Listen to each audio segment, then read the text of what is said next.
I do, yes. I do consider myself. Not all the time, but most of the time.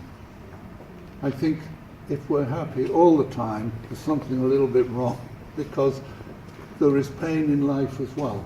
And joy and pain, as the poet William Blake said, joy and pain are woven fine, the clothing of the life divine. So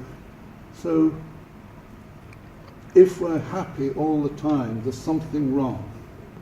I remember going to an Indian sort of guru, and he said, "Oh, I can teach you if you do your meditation to be happy all the time." And then a person raised their hand and said, "But if my father is killed in an accident, what do you do then?" And you didn't have an answer for that. So anyway, I think there's two forms. There's the happiness, well, there's various levels of happiness. There's the level of the ego happiness.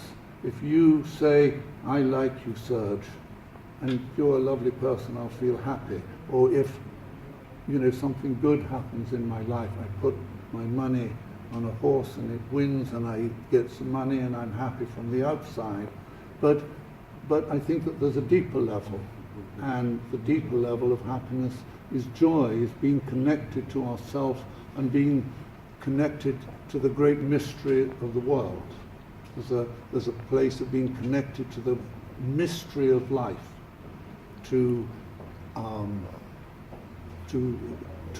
I think it's about being connected. When I'm connected to myself, when I live in myself, when I open my heart to myself, I'm happy. So it's not about outer things. So even if you said to me, "I don't like you, Serge," I might just for a moment think, "Oh dear," but it won't. But I hope it won't make me too unhappy. Being with my beautiful daughter, being with my wonderful wife, being out in nature, doing the work I love to do.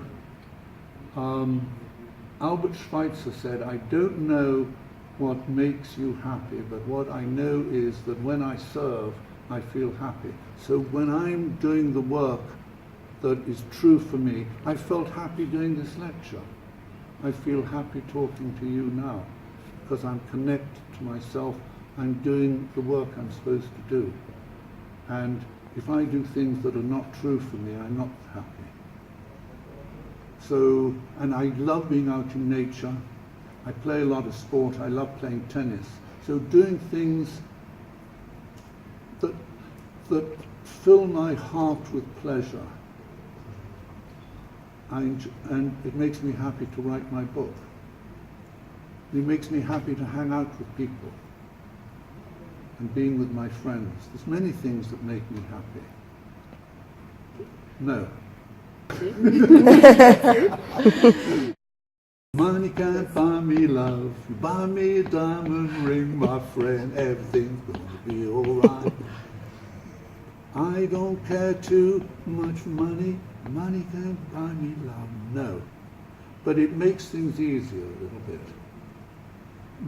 Money buys us things, but it doesn't buy us creativity, friendship, love, compassion, joy, fun, and inspiration and vision. So money buys us comfort, but if we're not happy, we can be in a Rolls Royce in the most expensive building in the world, in the most expensive tailored suit, and we're not happy. So yeah, but it makes life easier. So if you ask me, would I prefer to have money or not, I would say I would prefer to have money. But I think a lot of money can make us unhappy. And I've had clients in therapy who are very unhappy, and they have so much money, but because they don't know how to deal with it, they fill themselves up with things, so they have no space to be. So happiness is about being in our being. I never really think about, am I going to make someone happy? I just kind of hang out with people, and if they like me, then I hope they'll be happy in my presence. But I don't think I've got to make you happy. Yeah. I don't think that we do things specifically, because then it's not spontaneous.